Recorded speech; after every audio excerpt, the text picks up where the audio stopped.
Hello, everybody. Welcome to week 2 of statistics. I'm kind of excited about this week because I'm only going to go over basics, but I am recording this on April 2nd, which means I have no idea how the world is going right now. But in 2020, on April 2nd, there is something called flattening the curve that is a very big topic right now with the coronavirus. So I just wanted to show you that this is basically what flattening the curve means. And this all has to do with normal distribution and with standard deviation. So this particular week actually has a lot of things that are applicable to what's going on today. I mean, again, you guys are seeing this a few weeks from now, so I have no idea where we're going to be in flattening the curve. But as of what we're looking for right now in my world, this is basically, if you notice, they're both they're called normal distribution, which means that if you can see, this is the whole lesson we're learning. This goes up and down at the same rate, and right here in the middle is the top. This right here is the mean, okay? And then in this one, this is also the mean.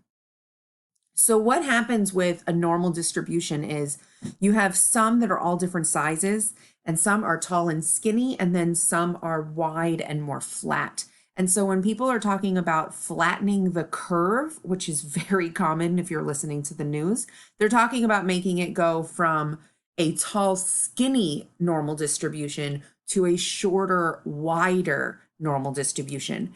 And your spread of data is called your standard deviation. Now, I'm going to go into what standard deviation means today. But standard deviation is basically how much space there is from here to here. If you notice, there's only a little bit here, but here there's a lot of space. So this one would have a bigger standard deviation and this one have a smaller. And that's really what this whole week is about, is actually hopefully by the end of it, you know a little bit more to explain what flattening the curve means. It's a very basic way to say we want a bigger standard deviation. We want our data to spread out. Now, these are all of the big picture terms. I hope you guys have been seeing this. So here are all the big vocabulary words that you need to know. I'm not going to go over all of them, but there are a whole lot of words that that go with statistics. Again, I'm going over the basics. I do want you to read over the big picture. The normal distribution is extremely important in statistics. It is perfectly symmetric, mound-shaped distribution. This pattern appears so often that it is normal to see in data for many real-life phenomena. So we are going to talk about normal distribution today. Hopefully you also know what a mean is, which is the center. And we're going to go into standard deviation. Standard deviation is how spread out the points are from the mean. The last thing we're going to go into is the empirical rule, which is really cool to talk about what happens within a normal standard deviation and within a normal distribution. So this is what a normal distribution looks like. If you notice, there's a histogram, which are basically like a bar graph that everything is smushed together. And it's so accurate that you can make a curve around it. So we don't put the bars, we just put the curve. So sometimes it's not normal. You guys do have a couple questions in your homework this week.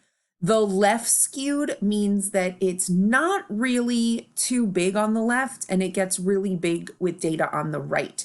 This is not a normal distribution. This is kind of everything's heavy on the right-hand side and there's not enough data on the left. And the same thing is for right skewed, like the right doesn't have tons of this stuff going on. It's all in the left. They feel a little backwards to me, but that's what they are. Okay, if we were going to go into the details of standard deviation and statistics, we'd be doing all this stuff. I am not making you do this today. Nope, you don't have to do this at all. What you need to know is that this little symbol is the standard deviation. That's the only thing you need to on the slide. So if you're taking notes, I usually write it like that. It's a Greek symbol, and that's what your standard deviation is going to mean. Standard deviation. I can't spell. So if I use that little symbol, it means standard deviation. So if you're taking notes, go ahead and write that down. That's the only thing important on this slide. And we're going to move on. So this right here is an example. It's a distribution of pizza delivery times. So what I want you to notice is that the mean right here, the mean is the average. And so the mean is right here where the top is. So whenever you see what the mean is, you're going to know that the mean is the very top. That's 30, which that came out really like not as pretty. Okay, there you go. The standard deviation is your spread of data. So basically, if we start with 30, okay, and I'm going to do it down here at the bottom of the graph because I find it easier. If your standard deviation is 5, it means that you're going to hop 5. That's how we get 35. You're going to hop 5, and you're going to hop 5. And that's how you find out how far away you are from the mean. So if I asked you what was 2 away from the mean, 2 positive 2 standard deviations, and I asked you for this, your answer would be 40. I hope that makes sense. To go this way, how many am I jumping by? Well, your standard deviation is 5, so I'm going to be jumping by 5s. And these lines are super important. So if I asked you the question, which is probably going to be a question because I'm going to put it on Edpuzzle, how many standard deviations to get from 20 minutes to 40 minutes? The answer is going to be, what line did I hit from 20 minutes to 40 minutes? And that is really what normal distribution all is. Because it's so perfect, you actually can see how far away things are and approximate. We're going to get into that in a couple minutes too. So as we went into at the beginning, a small standard deviation, so would be tall and skinny. So this might be with a mean of say 100, and then 101, 102, and 103, 99, 98, and 97. What would the standard deviation be on that? How far away is this to this to this, and this to this? As opposed to a large standard deviation, maybe this is also 100, but this is 110, 120, and 130. What would this number be?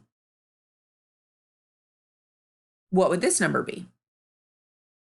And what is my standard deviation? What is my spread of data? And those are all questions you're going to be answering in your Edpuzzle video.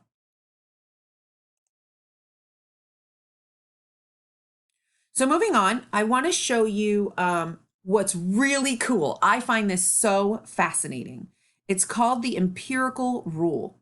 And basically what it means is it is how far away are things. You can actually tell me the percentage of what is in it. So if you guys are taking notes and if you write anything down, the one thing that I recommend you have down, you write down, or that you print out before you do your homework, is to print out something about the empirical rule. This is always the same. I have 2 graphs about it. You can print out whichever one is prettier. I'm going to actually go to the second graph, but I want to show you that right in the middle, right here is the mean. And then as it gets further away from the mean, the values get smaller and smaller because a bulk of what's going on is right here in the middle. So I like the second graph better. I'm going to do that one. Okay, and basically 68% of everything is within 1 standard deviation. So if I ask you what's going on within 1 standard deviation, the answer will always be 68% of your data. Within 2 standard deviations will always be 95% of your data. Again, a lot of you guys like taking pictures of my slides. This is the moment. Take a picture of this or a screenshot. This is important stuff for you to answer a lot of your homework questions. Basically, almost everything is within 3 standard deviations of the mean. So if I was going to ask you a question, which I'm going to get to in a minute, I can ask you how much of the data is within 1 standard deviation or 2 or something like that. And this is the chart you're going to use. So let's practice. We work at an M&M factory, and for quality assurance, we were given the following rules. Bags need to have, I'm going to draw a number line here. Bags need to have a mean of 50. So my mean, or the top of my curve, is 50, and a standard deviation of 5 per bag and are normally distributed. So this is my, oh, that looks pretty good. No, that's supposed to be perfect. Go with it. Okay, so if my mean is 50, 1 standard deviation away. So I'm going to add 1 standard deviation. I'm using that weird symbol. What is my standard deviation? That's what this little symbol is. So if I go from here to here, then what is it? 55. And if I'm here and I go subtract 1 standard deviation, what is it?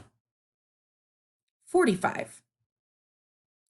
So if I ask you how many of the bags, what percentage of the bags are between 45 and 55 M&Ms,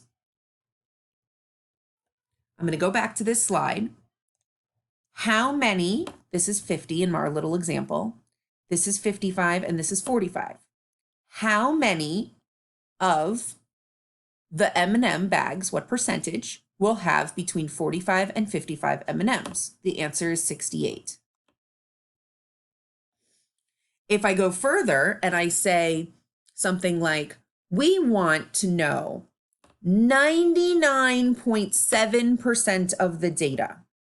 I want to make sure that I can tell my factory people that 99.7% of my data is included. See how it's right here? It's this 3 standard deviation mark. Then what I can do is I could just keep jumping. So this is 60 and this is 65. This is 40 and this is 35. So my range from 35 to 65 is 3 standard deviations. I hope that makes sense. I know that there's a lot to it, but I just wanted to make sure to go over that. I'm going to put this here for a moment and just show you a couple things about it. This has a standard deviation of 74. This has a mean of 125. What percentage of the values are greater than 198? I'm going to get this one started for you, and then I'm going to have you guys answer it. So we have our mean of 125 and our standard deviation. So plus a standard deviation, so plus 74, plus 74, plus 74. This would be 1 standard deviation, 2 standard deviations, and 3 standard deviations. So I want you to actually build this whole thing and then answer a question or two about it. I'm drawing a probably not very standard. Those are supposed to look perfect. And then the last thing I just want to go over real fast is I just want to once again go through the fact that this actually applies to the real world. There's always that question, how does this apply to the real world? Well, we are living in a place right now, it most definitely applies. So we are talking about a very small standard deviation here, and we are trying to flatten the curve so that we spread out what's happening. We are trying to slow the spread. That's what we're doing. So I hope that you enjoyed this. Reach out to me if you need me, and keep on learning. I hope you have a great day, everybody. Stay safe.